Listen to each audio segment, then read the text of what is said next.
Hey everybody, how's it going? R-House21 here, and time for a quick status update drop-in type of thing. Alright, so you're looking at a whole bunch of parts sitting here. So what's been going on, if you've been watching my social media feeds, you've probably seen that there's been some new additions to the family. And I'll go through the entire walkthrough of who they are and what they look like and all that here coming up soon. So part of how that came to be is I've had some recent generous gifts from some longtime supporters. So specifically, yeah, my man Lamont from Bashers United, who gave me a wonderful gift of some cool hardware, and also one of my supporters who, you know, just out of kind of his heart decided to help me out on the project. But after everything was said and done, I ended up with some leftover bits that I quite frankly don't have a use for. So I, here very shortly, I'm going to be doing another round of our house cleaning eBay auctions. So that comes down to this set of parts in front of us. So part of what Lamont donated to me was a box full of Rustler parts, because the way he explained it to me, he was so tired of his Rustler that he was about ready to throw it all off a cliff. So I figured he might as well just give the part to someone like me who could actually make a use of it. So I took the Rustler parts that he gave me, stripped them clean, and put together something kind of cool for the family. But in the end, he had some things I really couldn't use. So you look in front of us here, you've got this Integy transmission case. So he had this Integy transmission, which, as you can see, this guy has had a hard life. It's a good transmission case, but it's had a hard life.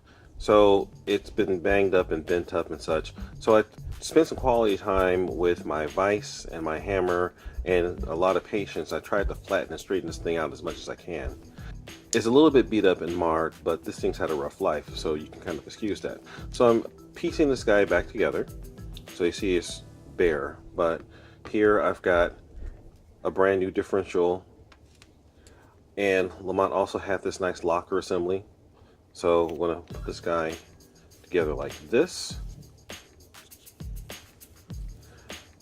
There we go. Now we have a lock differential, and I've got all the other various pieces right here. So I'm going to build this guy back up and have this guy be a completely ready to run new differential and put that up.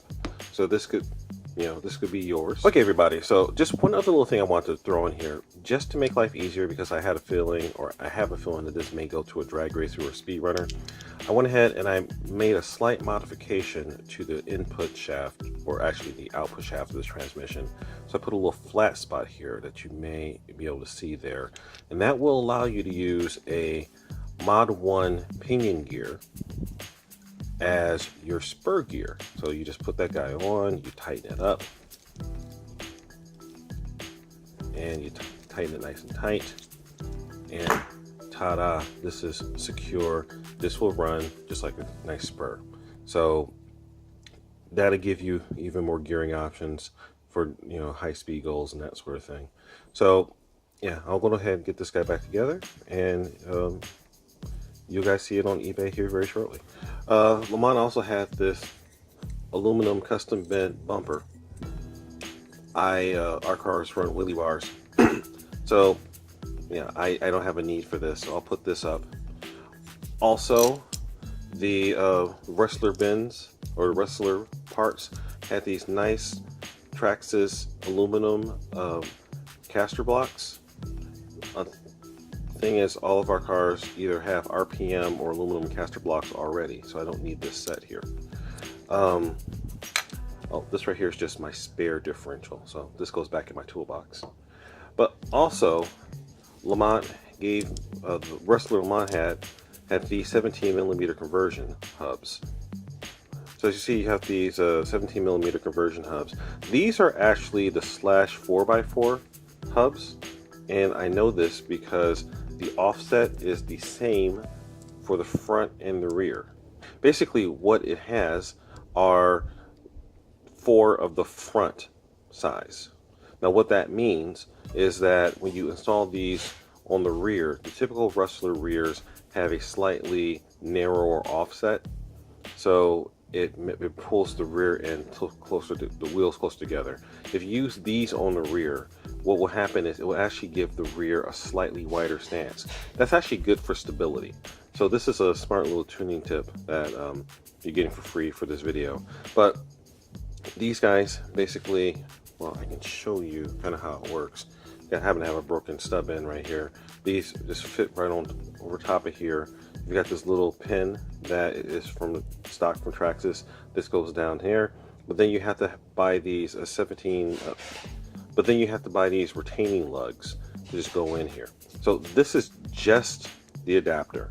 I don't have the lug nuts, so you're going to have to buy a set of that, and you're going to also have to buy a set of the retaining lugs to hold these guys together. But I'll just put these up starting off at 99 cents in an auction, and they'll go for what they go for. Why am I getting rid of these? Well, quite frankly, I've got two other cars that have Traxxas 17mm lugs already.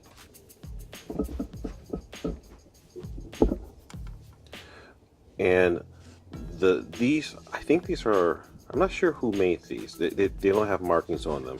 If you guys know who made these, feel free to drop in. But there's basically two thread sizes. There's a coarse thread and the fine thread. Traxxas uses the coarse thread. So this is a Traxxas lug nut right here. And as you can see, it doesn't thread on here. So all my other cars use the Traxxas lug nut, which is the coarse thread. I believe strongly in having interchangeable parts between all the cars, so I don't have to carry me spare parts into the field. So it doesn't make sense for me to have one car running something different than the others. So I just bit the bullet, spent the extra money, converted, slayed over to Traxxas 17mm, and you'll see more about that here coming up soon. But yeah, I really wanted to use these, but it didn't make sense to have one special configuration. And then, oh, this is just more parts for the new transmission build up over there. And then over here, I had this nice bumper that was on the Rustler affixed with a huge amount of weights in order to keep this Rustler down. I took the weights off, and now it's basically a nice rugged Rustler bumper. So I'll just go ahead and put this guy up, starting off auction style, 99 cents, and it goes for what it goes for. All right, so I'm trying to keep things short now, since I had a tendency to run long lately. But if you guys are interested in any of this stuff, watch the RC Physics channel on Facebook.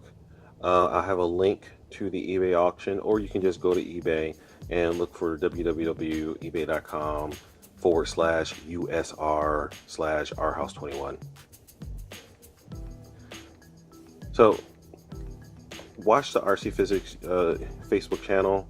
I'll go ahead and put a link to the auction on there.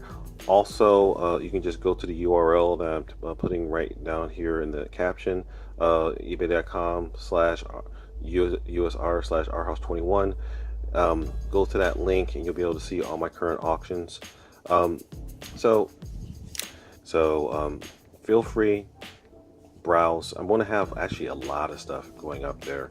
Also, I've got a set of Jayco foam tires that are still new in the package that I just quite frankly didn't get around to running. So, my loss is your gain. You guys will be able to go ahead and get that.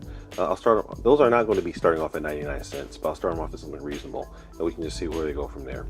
All right, guys, ourhouse21 signing out. Remember the mantra: fly, fix, fly, break it, fix it, and do it all over again. And don't forget to check me out on Facebook and Instagram, and over at on Facebook, don't forget to look at the RC Physics Sandbox. That's just a good place for people to jump in and just talk about anything and everything RC, and not just cars, planes, helis, whatever you're into, or just life. Okay, guys, ourhouse21 signing out. Peace.